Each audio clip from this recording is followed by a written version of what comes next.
So I like to say that I was the puppet master in the first non-invasive human brain-to-brain interface. And in this, demo that you're going to see, what we actually did was link two of our colleagues, Rajesh Rao, who was across campus at the University of Washington in computer science, and Andrea Stocco, my husband, was the first receiver of this non-invasive human brain-to-brain.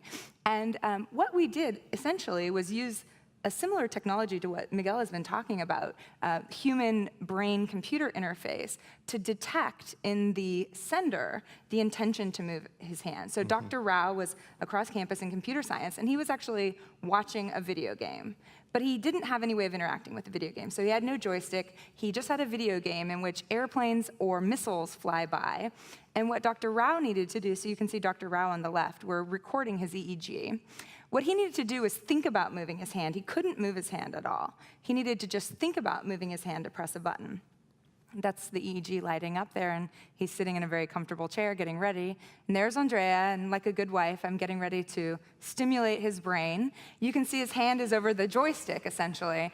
And what I'm doing is I'm positioning a magnetic coil that has the property of inducing a focal electrical current in the brain. I'm positioning it right over his hand area. So when the computer detected that Dr. Rao wanted to hit the button when a missile was flying over, as you can see there, it would travel across the internet, and it would turn on our TMS machine, which would then cause Andrea's hand to move. So essentially, Andrea was the world's first human Wiimote in this experiment. That was your Neil Armstrong moment. Yeah. Yeah.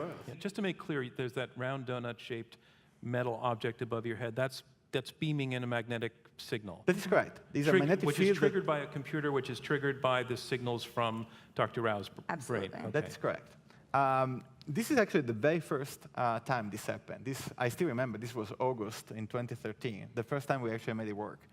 I was there, and actually, I was just waiting for something to happen, but because humans tend to be a little bit aware of their experiments, and we want to make sure that everything is working without humans knowing what is going on. I was kind of like in an isolated chamber. I had no idea what was going on. Everything was behind me.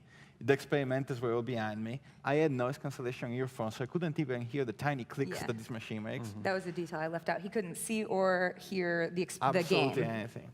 This way, they were sure that actually when I was moving my hand, I was moving because the system had controlled my hand. We actually know now that this impulse is so much faster than any voluntary movement I could have made.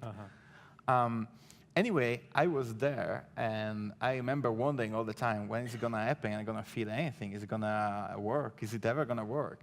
And I remember very clear at a certain point, I didn't realize that I moved my hand, but I had the idea that people were moving around, and I could hear distinctly Chantal's laugh to the noise cancellation headphones. So you could what?